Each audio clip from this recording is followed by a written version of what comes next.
Hello everyone, I want to make some collage embellishments for today's project, and I've dug out a pile of my stencils. Some of these are ones that I've had in my stash and have never used. This one here, I've had it for years and I don't think I've ever used it. The same with this one here. This is just a cheap one from Amazon or eBay, somewhere like that. I've got this one here as well. This is a mask by Creative Expressions. One of my favourite all-time ever stencils here. Same with this one here, this one by Joggles. These are really old ones, and if I can find links to these or the names of them, then I'll leave them in the description box below. I've also got this homemade stencil that Almut sent me a few years ago. I used this for a very similar project to the one that I'm going to be doing today. I've also pulled out a couple of wildlife stencils, which are clearly inspired by this month's prompt in the Facebook group as well, which is wildlife animals. So we've got a couple of birds here and some bees, and today I am going to be working on grey paper. This is Arrtx paper. I reviewed this a few years back. It's the Arrtx grey toned sketch pad, premium sketch pad, 9 by 12 inches, and it is £80 or 118 GSM. So that's what I'm going to be using. Now this is perforated, so I'm just going to try my hardest. Here we go. We've got the perforated edge here. Oh, let's just pull it out, Nina, for goodness sakes. Let's pull it out like this. Let's pull a couple of pages out and let's see what we can create. I've decided to break this down into categories, so I'm going to start off by doing some leaves. I've taken the stencil out of this set here. So this is the Dina Wakley mask and stencil set, and this is called Organic Shape. So these are the masks and this is the stencil, and I want to use this shape here. So this one here. I have also got this one here. I want to use this one, which I used last time as well. Maybe we can pick out a couple of these and maybe the larger one of these as well. And I am going to be using some white gouache. I'm using the Arrtx gouache just because I had it to hand. Now I know that some of you will not have gouache in your stash, but I will be sharing alternatives as we go through this this process. So for instance, you could use white paint or white gesso if you want to do something similar. We'll start off with the one that I've already got open. So this one here, the Dina Wakley stencil, and we'll have this here like this. Now I've just got one of these cheap makeup sponges, which is more than adequate. I do actually, let me just grab a stamping dot, because what I want to do is just stamp some of the excess paint off, just so that it doesn't end up being all globby. What I think I'll do is let's just pop some on my palette. Let me just pop the lid back on so that my jar doesn't dry out. And all I'm going to do to start off with is just stamp this image. The reason I'm using gouache is for two reasons. One, because it is water reactive. This is an opaque watercolour. I absolutely love it, and you'll see how that works a bit later on. And secondly, just because it dries incredibly quickly. So there we go. That is my first image. It doesn't have to be perfect, so that should do fine. Let's lift it up. I love that. It doesn't matter about these bits around the edges either. I'm okay with that because I will probably end up cutting this out and using it for collage. Got 3 pages of embellishments to play with. So I've got my leaves, I've got a page full of flowers, and of course my bird and my bee. I'm really looking forward to having a play with this one. I'm going to start off with the leaves though first. Now the reason I decided to use gouache is because it's an opaque watercolour, so this will react with whatever I apply over the top. Now I'm going to be using watercolour pencils. This just happens to be the Arrtx brand, which I reviewed for them a couple of years ago, so that's what I'm going to be using. If you don't have watercolour pencils, then you could perhaps use Neocolours or any of your water-soluble wax crayons, or even watercolour brush markers. If you haven't got any gouache and you've decided to try this using gesso or white paint, it'll just act as a really nice base for you.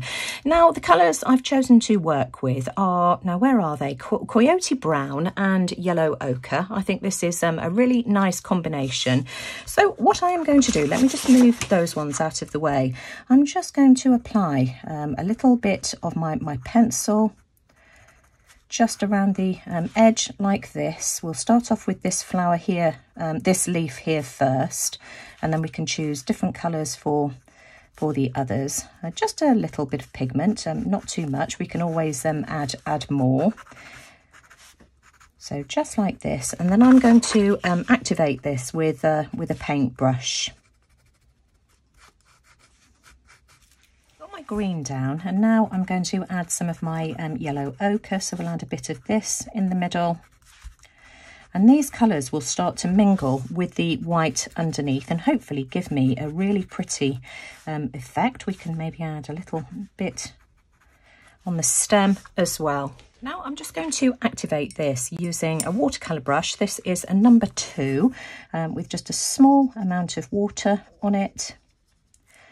A little bit more than that. I might need to get myself a thicker brush actually. This one's a bit too fine. Try a number 8 and see how we get on with this. I can't remember what size brush I used the last time I did this.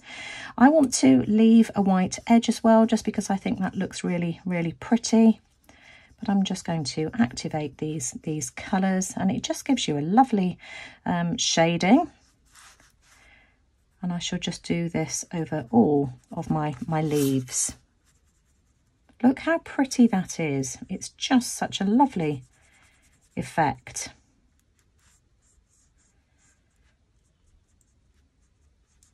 And because we've got the gouache underneath, it gives a more pastel look, which I really like. Let's just activate the stem as well and see what we end up with here too.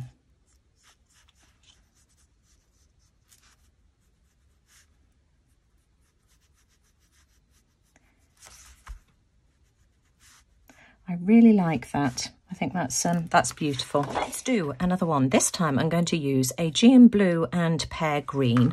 So I'm going to start off by applying my Aegean blue down like this. Same as I did before. I've got more surface area to play with this time. I'm going to add a slightly thicker layer as well. So I shall carry on doing that with all the leaves, and then I shall just add some of the pear green to fill in the white spaces. So I'm going to carry on going over the rest of the leaf, and then we'll see what it looks like once it's activated with water. That's what my leaf looks like now that I've just added my pencil crayon. So I'm just going to activate it with water, and let's see what effect we get on this one here. I might need a smaller paintbrush for these smaller leaves. We'll see how we get on. No, that's fine. It just looks so pretty once the pencil is activated. I think these will just make the most gorgeous embellishments to have in my stash. And we'll see how this one looks. But yeah, that's what it's looking like so far. Okay, these are my finished leaves, and I've just got to set these off to one side now for the paper to thoroughly dry. But I just absolutely love the messy, illustrative, sketchy look of these. You could easily do this with gesso. The only difference would be that the pencil would lay on top and of course wouldn't mingle with the white, but you'd still get a really pretty effect. Whilst I'm waiting for my leaves to dry, I want to have a go at doing the bird and the bee, and I'm going to try using my Neocolor 2 water-soluble wax crayons.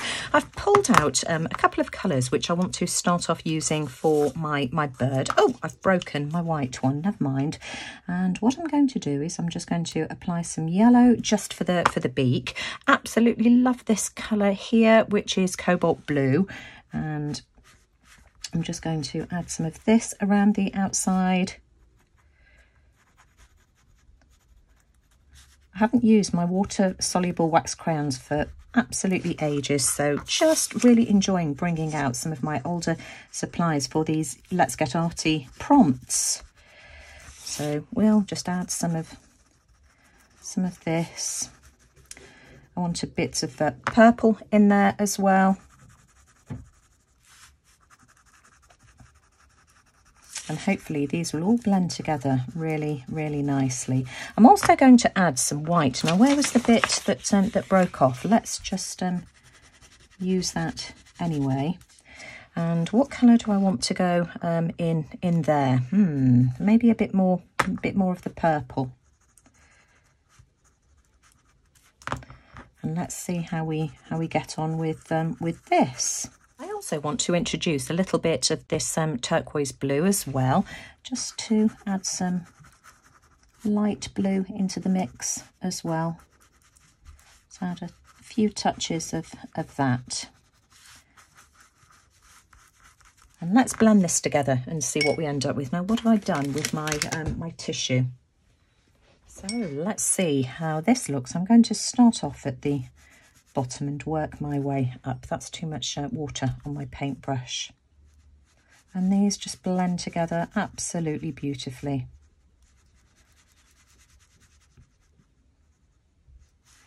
Much more pigmented, I would say, than the pencil crayons. And I love the white rim around the edge as well. So I'm just going to keep going with this and we'll see what we end up with. And I just find it easier to keep turning my paper as well. And again, I'm just going to have to set this off to one side for my bird to dry. And that's what we've got so far. Let's do the leaves next. Again, I've got 2 shades of green, so I'm just going to add some of the darker colour at the top and around the side, same as I did on the other leaves. And then, whoops, I've dropped it. We can add some of the lighter green. Now you can also use these dry and blend them with a blending stump or your finger, but I just wanted to try the watercolour effect today, and I'll leave the link to another video that I've got showing, where is it? Showing these little cards that I made, and I'll leave the link to this video in the description box below. And then I'm going to do my flower as well, and I've got 2 colours here. I've got this peachy colour, which is just absolutely gorgeous, and I've got a tiny touch of pink, which I'm going to add to the centre. I don't want too much of the pink. I'm just going to add that just here.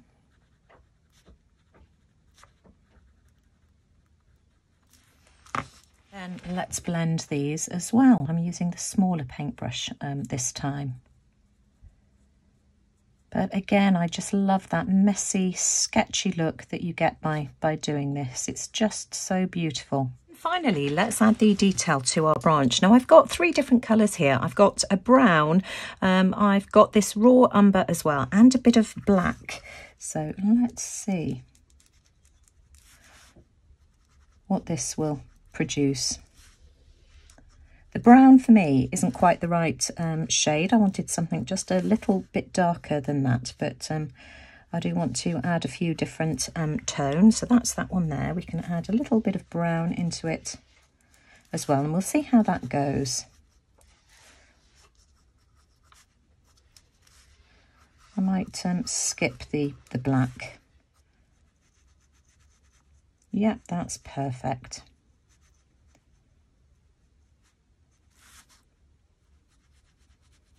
And of course, once it's dry, I need to add an eye as well. These are my finished embellishments. I'm really pleased with how these have turned out. The flowers are just so pretty, but they need some doodling work. I love these ones here as well, but I do need to add an eye to my bird.